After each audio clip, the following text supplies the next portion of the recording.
I found a recipe for low carb scones, so I'm going to have a go at it. Disclaimer, I don't quite understand the instructions when I've read a little read through, so let's see. Ingredients: 90 grams of almond flour, 20 grams of coconut flour, 30 grams of butter. I haven't got that out yet, sorry, because it's got to be cold, so I've left it in the fridge. Half a teaspoon of xanthum gum, quarter teaspoon of salt, and 2 tablespoons of heavy cream. They said whipping cream, but I'm sure double cream is fine. So in the bowl I've got my dry ingredients. I've got my 90 grams of almond flour, 20 grams of coconut flour, half a teaspoon of xanthum gum, and quarter of a teaspoon of salt. Then you need to mix it together so it's all combined.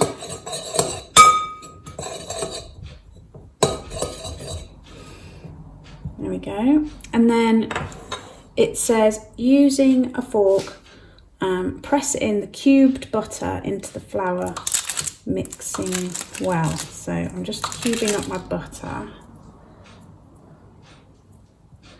It has just come out of the fridge, but this butter is quite soft. It's one that we've been getting from the dairy, from the milkman.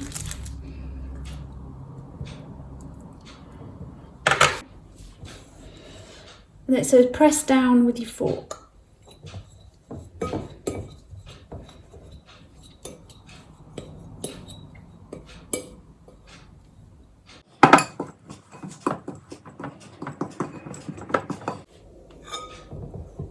So I mashed that all in. It's like breadcrumbs, essentially a bit like when you make crumble. So I've done that. And then it says to add the 2 tablespoons of cream.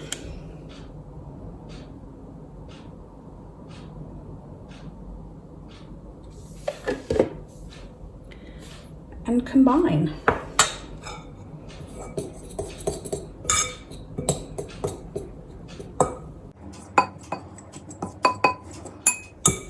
So I've mashed it in with the fork. I think that's what I'm supposed to do. And now it says roll into 4 balls. So I guess if I sort of make it into 2 and then split it into 2 again.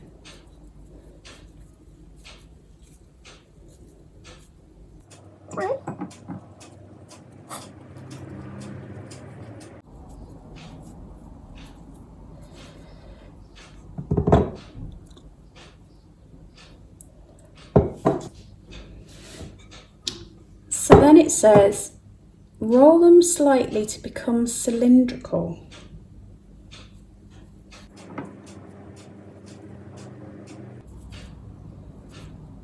This was the bit I wasn't sure about in the instructions.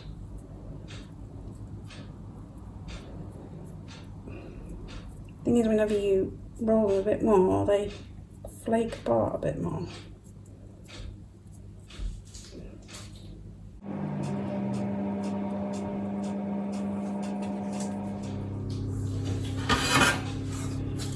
So I've made them slightly cylindrical. It says bake in the oven for 20 minutes until slightly brown on the outside. Then once cooked, allow to cool slightly before serving. And they are quite crumbly. Well, they already seem crumbly before they've even gone in the oven. So I've taken them out of the oven about 20 minutes later. You can see they've gone golden. They do look quite crumbly. We'll have to see how they taste. While the scones are cooling a bit, I'm going to attempt to make some raspberry keto jam. So I need 1 cup of frozen raspberries, 1 tablespoon of erythritol, 1 tablespoon of chia seeds, 1 teaspoon of lemon juice, and 2 tablespoons of water. If I put the raspberries in there, I'm going to add the 2 tablespoons of water, the 1 teaspoon of lemon juice, and the 1 tablespoon of erythritol, and then I'm going to warm it under low heat till the raspberries break down.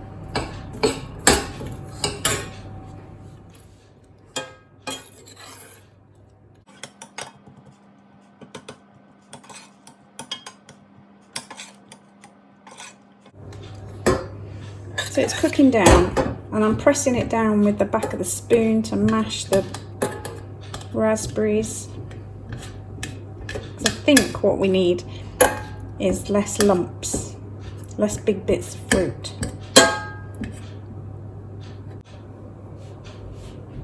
I've switched the heat off. That's all broken down. Now it says to add 1 tablespoon of chia seeds. Stir it really well and then store it in the fridge. So I'm going to put it in an old jam jar. I've added the tablespoon of chia seeds and now I'm giving it a stir.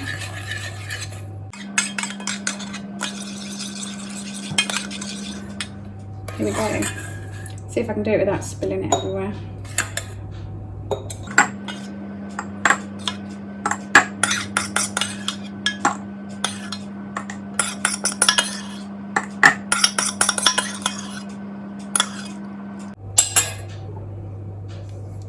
There we go. I'm going to put that in the fridge for an hour. Hello. So I thought I'd try the scone. Doesn't look very scony. I think I should have, personally I think I would have squished it the other way, but I'm going to cut it across that way.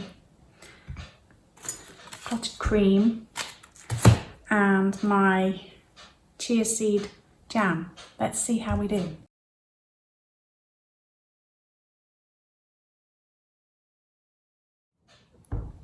Here we go. I'm going to taste it. I'm going in.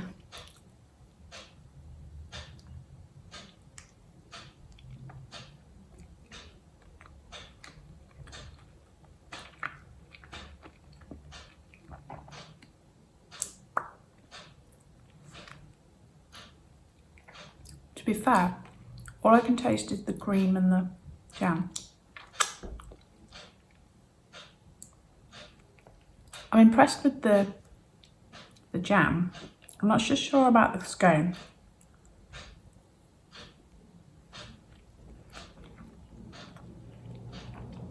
I'm going to try a bit of the scone on its own.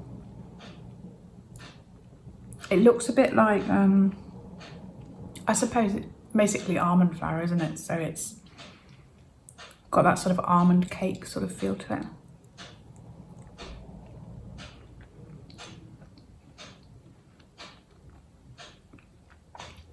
Actually quite nice, and with the cream and the jam it works quite well. I think you just have to work on the consistency and the shape, but yeah, quite pleased with that.